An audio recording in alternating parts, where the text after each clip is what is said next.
భక్తులందరికీ హరే కృష్ణ. ఈరోజు హనుమంతుని జయంతి అండి.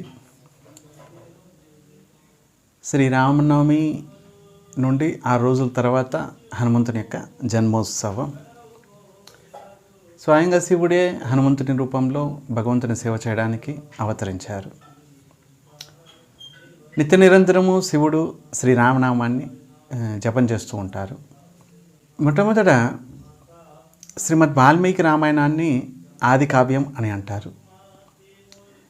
ఆది కావ్యం శ్రీమద్ వాల్మీకి రామాయణానికి ముందు స్వయంగా హనుమంతుడే రామాయణాన్ని రచించారు. ఒకసారి వాల్మీకి రామాయణం వాల్మీకి రచించిన తర్వాత సర్వత్ర భ్రమణం చేస్తూ ఒక చోటు చూశారు. పర్వతాల మీద రామాయణం రచించబడి ఉంది. అరే, నేను రామాయణాన్ని రచించారు, నాకంటే పూర్వము రామాయణాన్ని రచించింది ఎవరు అని వాల్మీకి అనుకుంటున్నారు. ఈ సమయంలో ఎవరు రచిస్తున్నారు? ఇవన్నీ కూడా పెద్ద పెద్ద పర్వతాల మీద, పెద్ద పెద్ద రాళ్ళ మీద రామాయణం రచించబడి ఉంది.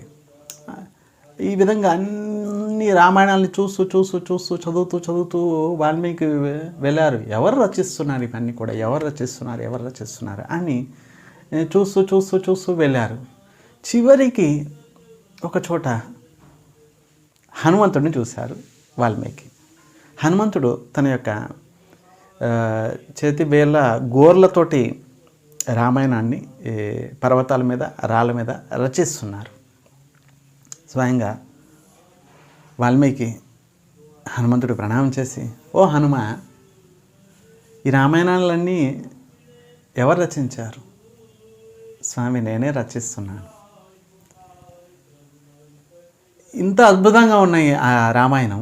వాల్మీకి అనుకున్నారు, సరే నేను రచించాను రామాయణము, నాకంటే ముందుగా హనుమంతుడు రచించారు రామాయణం.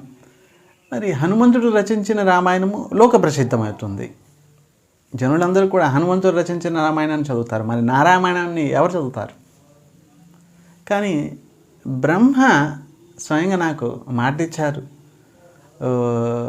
ఓ వాల్మీకి, నువ్వు రచించే రామాయణము సర్వత్రా ప్రసిద్ధమవుతుంది, ప్రచారమవుతుంది. సమగ్ర సృష్టి, సముద్రాలు, నదులు, పర్వతాలు ఉన్నంత వరకు నీ రామాయణము ప్రచారం అవుతూ ఉంటుంది అని నాకు మాట ఇచ్చారు. మరి హనుమంతుడు స్వయంగా రామాయణం రచించారు, మరి ఈ రామాయణాన్ని అందరూ చదువుతారు, ప్రసిద్ధమవుతుంది. మరి నా రామాయణాన్ని ఎవరు చదువుతారు? మరి బ్రహ్మ నాకు ఇచ్చిన మాట అబద్ధమైపోతుంది ఏంటి? అప్పుడు వాల్మీకి అన్నారు హనుమంతుడితోటి, హనుమ, నువ్వు రచించిన ఈ రామాయణము చాలా అద్భుతంగా ఉంది. నేను రచించాను రామాయణం, మరి నువ్వు రచించిన ఈ రామాయణం ప్రసిద్ధమవుతుంది, సర్వత్ర ప్రచారం అవుతుంది. మరి నా రామాయణం జనాలు ఎవరు చదువుతారు? కనుక బ్రహ్మ నాకు ఇచ్చిన మాట నిజం చేయడానికి ఈ రామాయణాలన్నింటినీ కూడా నువ్వు సముద్రంలో వేసాయి అన్నారు వాల్మీకి. సరే హనుమంతుడు, సరే బ్రహ్మ మాట ఇచ్చారు, వాల్మీకి రామాయణం సర్వత్ర ప్రచారం అవుతుంది కనుక స్వయంగా హనుమంతుడు తాను రచించిన రామాయణాన్ని ఒక్కొక్క పెద్ద పెద్ద రాయిని తీసుకెళ్ళి సముద్రంలో వేశారు. ఇలా సృష్టి ఆరంభంలో ఇలా జరిగింది. ఆ విధంగా వేసిన తర్వాత కొన్ని అందులో నుంచి తర్వాత ఆ సముద్రంలో నుంచి ఆ యొక్క రామాయణాలు తర్వాత బయటపడ్డాయి. తర్వాత మన పూర్వీకులు హనుమతి నాటకం అని చెప్పి ఒక పేరుతోటి కొంత రామాయణాన్ని రచించారు. అదే స్వయంగా హనుమంతుడు రచించిన రామాయణం. కనుక స్వయంగా శ్రీరామచంద్రుడి యొక్క భక్తులలో అగ్రగణ్యుడు, అగ్రేశ్వరుడు శ్రీ హనుమంతుడు. స్వయంగా శివుడే హనుమంతుని రూపంలో అవతరించి భగవంతుని సేవ చేయడానికి అంగీకరించాడు. నిత్య నిరంతరము శివుడు నిత్య నిరంతరము శ్రీరామ నామాన్ని జపం చేస్తూ ఉంటారు. తారక మంత్రము అని అంటారు. తారక రామ మంత్రము. శ్రీరామ్ జయరామ్ జయ జయరామ్ ఈ నామాన్ని నిత్య నిరంతరం జపం చేస్తూ ఉంటారు. ఒకసారి శివుడు భ్రమణం చేసి వచ్చారు. పార్వతీదేవి విష్ణు సహస్రనామం చదువుతూ ఉంది. అప్పుడు శివుడు అన్నారు, హే పార్వతి, నేను భగవంతుని ప్రసాదం తీసుకొచ్చాను, తీసుకో. అప్పుడు పార్వతి అన్నది, స్వామి విష్ణు సహస్రనామం చదువుతున్నాను, సహస్రనామం అయిపోయిన తర్వాత నేను ప్రసాదం తీసుకుంటాను. అప్పుడు శివుడు అన్నారు, శ్రీరామ రామ రామేతి రమే రామే మనోరమే సహస్రనామ తత్తుల్యం రామనామ వరాననే. హే మనోరమే, నువ్వు సహస్రనామాలు చదువుతున్నావు, ఒకసారి రామ అంటే చాలు. శ్రీరామ రామ రామేతి రమే రామే మనోరమే సహస్రనామ తత్తుల్యం రామనామ వరాననే. హే వరాననే, సహస్రనామాలు చదువుతున్నావు, ఒకసారి రామ అంటే చాలు. విష్ణు సహస్రనామాలు 1000 నామాల యొక్క ఫలితం లభిస్తుంది, ఒక్కసారి రామ అంటే చాలు అని శివుడు అన్నారు. రా అని చెప్పి నోరు తెరిపించారు శివుడు. పార్వతీదేవి రా అని నోరు తెరిచేసింది. అప్పుడు భగవంతుడితో ప్రసాదం శివుడు పార్వతీదేవి నోట్లో పెట్టేశారు. మా అని నోరు మూయించేశారు. సో రామ రామ అని ఒక్కసారి అంటే చాలు, మొత్తం సమగ్ర విష్ణు సహస్రనామం యొక్క ఫలితం లభిస్తుంది.